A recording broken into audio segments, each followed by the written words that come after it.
हर हर महादेव मित्रों, श्रावण का महीना आते ही सड़कों पर नारंगी वस्त्रों में लिपटे बोल बम के जयकारे लगाते कांवड़िए नजर आने लगते हैं।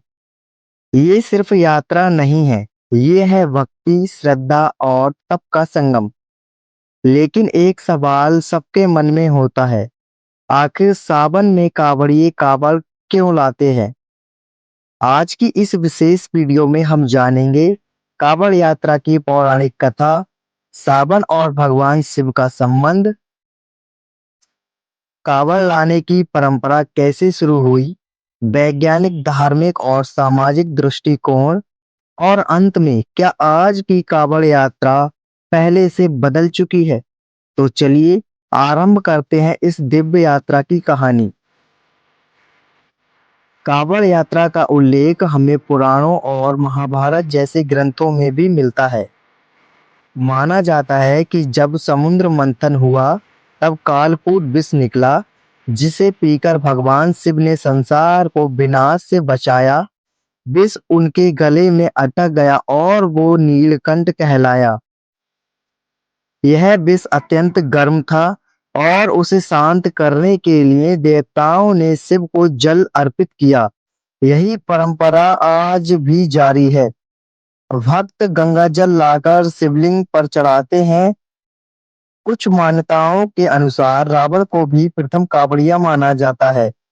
उन्होंने कैलाश पर्वत से कांवड़ में जल लाकर शिवलिंग पर चढ़ाया था। सावन का महीना भगवान शिव को अत्यंत प्रिय माना जाता है। ये महीना वर्षा ऋतु का होता है, जब प्राकृतिक हरी भरी होती है और जल प्रचुर मात्रा में उपलब्ध होता है।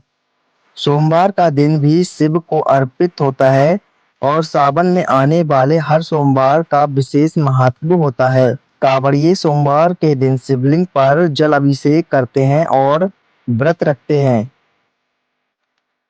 उत्तर भारत में विशेषकर हरिद्वार, गौमुख, गंगोत्री और सुल्तानगंज जैसे पवित्र स्थान से जल भरकर भक्त शिवधाम तक पैदल चलते हैं। इसमें श्रद्धा की पराकाष्ठा देखने को मिलती है।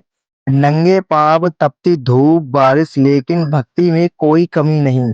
बोल बम, हर हर महादेव, जय शिव शंकर जैसे नारे लगाए जाते हैं। यह यात्रा केवल शारीरिक यात्रा नहीं है, यह आत्मा की यात्रा है। आत्म संगम, तप और भक्ति का मेला है। कावड़ विशेष बांस या लोहे से बनाई जाती है, जिसमें दोनों ओर जल के पात्र लटकाए जाते हैं। कावड़ को कभी भी जमीन पर नहीं रखा जाता। इसे या तो कंधे पर उठाया जाता है या विशेष स्टैंड पर टिकाया जाता है। कांवड़िए शुद्धता का विशेष ध्यान रखते हैं, शराब, मांस, तंबाकू से दूर रहते हैं।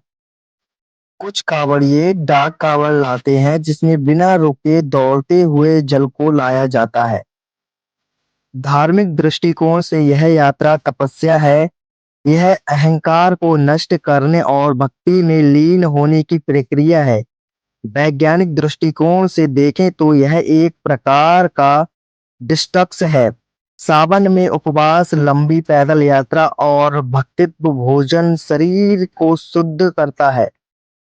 साथ ही सामूहिकता की भावना, अनुशासन और सेवा की भावना भी प्रबल होती है। पहले की कांवड़ यात्रा में सादगी थी, अब व्यवस्थाएं और भी आधुनिक हो चुकी हैं। ट्रांसपोर्ट, कैंप्स, मेडिकल सुविधाएं, लेकिन कहीं-कहीं भक्ति की जगह दिखावा और उपद्रव भी देखने को मिलता रहता है। यह चिंता का विषय है। हमें याद रखना चाहिए कि कांवड़ यात्रा शिव की भक्ति का माध्यम है, ना कि शक्ति प्रदर्शन का। कांवड़ लाना केवल परंपरा नहीं है, यह एक समर्पण की अनुभूति है। यह बताता है कि कोई इंसान भगवान के लिए कितना कुछ छोड़ सकता है। हर कदम, हर पसीना, हर आह भगवान शिव के चरणों में समर्पित होती है। यही कारण है कि सावन में कांवड़िए कांवड़ लाते हैं। जल नहीं, अपनी श्रद्धा, अपना प्रेम और अपनी आत्मा लेकर जाते हैं भोलेनाथ के दरबार में।